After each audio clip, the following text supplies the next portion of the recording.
What's up, guys? The Snowman here, and welcome to my Wimbledon women's draw preview. Please take a look at my men's draw preview if you're interested as well, but excited to talk some women's tennis today. Going to be very interesting to see if anyone can stop the electrifying world number one, Iga Swiatek. We'll also be seeing the return of the great Serena Williams for the first time in 12 months. And then how will the absence of all the Russian and Belarusian players affect this draw? Let's break it down. Some notable names missing from Wimbledon this year. All of the Russian and Belarusian players banned from competing because of the Russian invasion of Ukraine. So no world number 6 Aryna Sabalenka, no Victoria Azarenka, no Daria Kasatkina, who's really found her groove lately, along with several others. Also no 2021 US Open finalist Leylah Fernandez. She sustained a stress fracture in her right foot, so unfortunately the Canadian sidelined from this Grand Slam event. And we also won't have the 4-time major champion Naomi Osaka at this year's championships. Osaka hasn't played a ton of matches this year. She's been dealing with a left Achilles injury that still isn't 100%, but as we pull up the top section of the women's 128-player Wimbledon singles draw, all eyes will be out on the world number one from Poland, Iga Swiatek, and her considerable domination over everyone else on the tour for the past 3 or 4 months. Swiatek coming off her second major at the French Open. Didn't have too many scares throughout that run. Only lost one set, and that was a tiebreak in the round of 16 to Zheng. But Iga now 44-3 overall this season. She's won 6 consecutive tournaments, including some huge ones like Doha, Indian Wells, Miami, Stuttgart, Rome, and Roland Garros. Swiatek has now won 35 matches in a row, the third longest win streak since 1990. Only Monica Seles at 36 and Martina Hingis with 37 matches in a row have longer streaks in the past 32 years. And Iga tends to get better the later she gets in tournaments. She's now won her last 9 finals, all in straight sets, so 18 consecutive sets won in finals, and in none of those matches did she even lose more than 5 games total, so she deserves all the praise and attention right now. Of course, grass is different than hard court or clay. Swiatek just 3-2 in 2 career appearances at Wimbledon. She starts off against Jana Fett, aka the woman who lost match points against Wozniacki in the 2018 Aussie Open. Not seeing many potential hurdles up to the quarterfinals, though, for Swiatek. We do have the 13 seed Barbara Krejcikova, but she hasn't quite found her form yet, coming back from injury. Moving down a bit, it's been very disappointing form lately for the 9 seed and former Wimbledon champion Garbiñe Muguruza.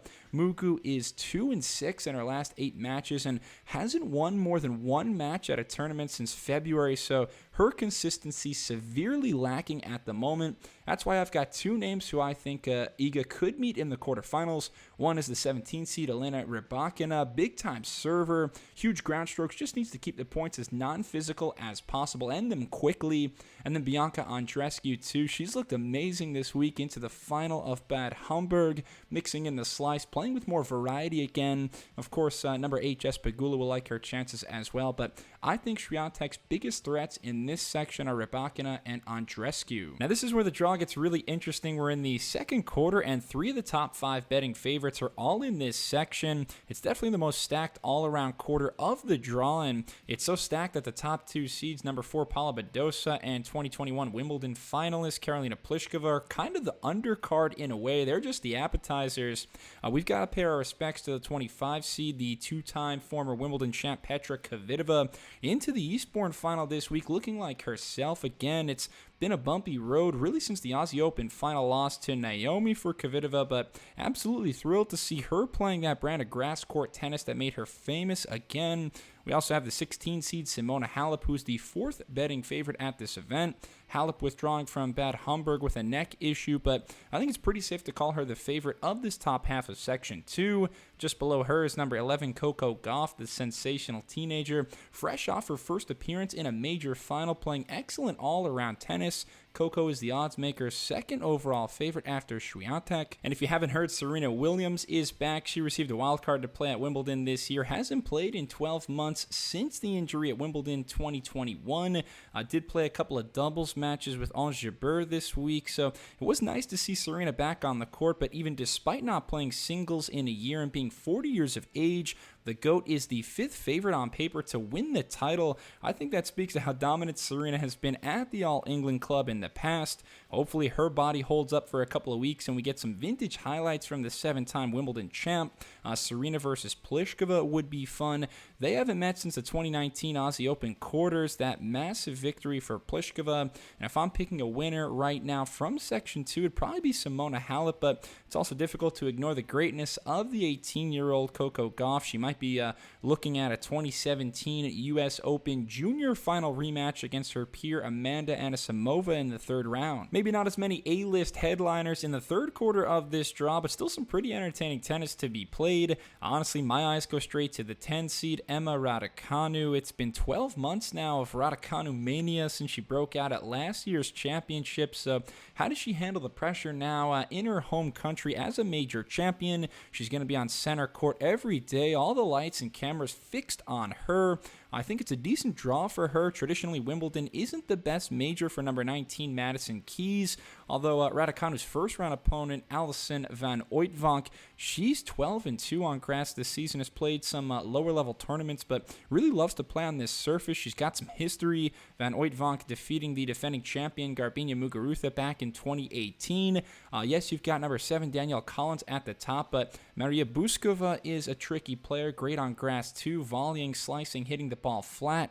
I think if Raducanu plays up to her abilities, though, she should make it to the quarterfinals, and that's where she'll likely meet Angie Kerber or Ons Jabeur.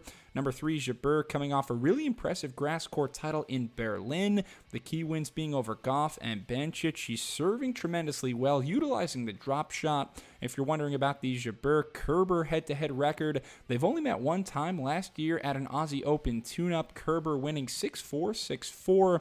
But that matchup is likely to decide who comes out of this 3rd section. I lean towards Kerber and Raducanu. Don't love that Jabeur had to pull out a doubles with Serena last week. I feel like if she was anything close to 100% health-wise, she wouldn't have done that. So that does concern me. In the end, though, Angie would be my selection out of quarter number 3. Finally, we get to the 4th quarter of the Wimbledon women's draw, and I'm going all in on a couple of ladies here, one of which is the 12 seed from Latvia, Jelena Ostapenko, playing some ferocious tennis this week as she aims to defend her title in Eastbourne into the final of that event. Ostapenko, a former semi-finalist at Wimbledon, and it's actually her best major statistically, despite having that French Open trophy in the trophy case. Ostapenko nearly impossible to defend on a quick grass court when she has her A game, or really even her B- game. I see the draws being extremely kind to Ostapenko. It hasn't been the best last couple of months for number 5, Maria Sakkari.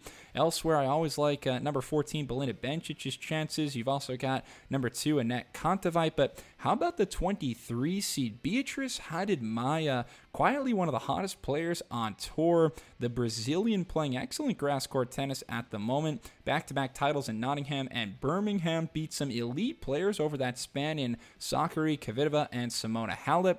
Haddad Maia, one of only 3 players on tour with more than 1 title this season. Swiatek has 6. Ons Jabeur has 2, and then Haddad Maia with 2. So I'm excited to watch her game more. She's 6 feet tall, powerful groundies, also left-handed, so that can make things tricky for opponents as well. She's kind of a late bloomer, but I could see Haddad Maia being a consistent fixture in the top 30 for the next few years. Ultimately, I see a lot of opportunity in this 4th section and in this draw as a whole, especially with the Russian and Belarusians banned. We know about Swiatek's dominance, but other than her, there's so much parity in the top 30. Anybody can beat anybody, but I am kind of feeling an Ostapenko run to the final on this end, and let's see if Iga can keep the perfect streak alive. Thanks a lot for watching my women's Wimbledon draw preview. Please leave a comment. Let me know who you think will win this title. Please take a look at my men's draw preview as well. Like and subscribe to the Snowman Sports Media for more tennis content and preview videos, and I'll be back very soon with more. Thanks a lot. Cheers.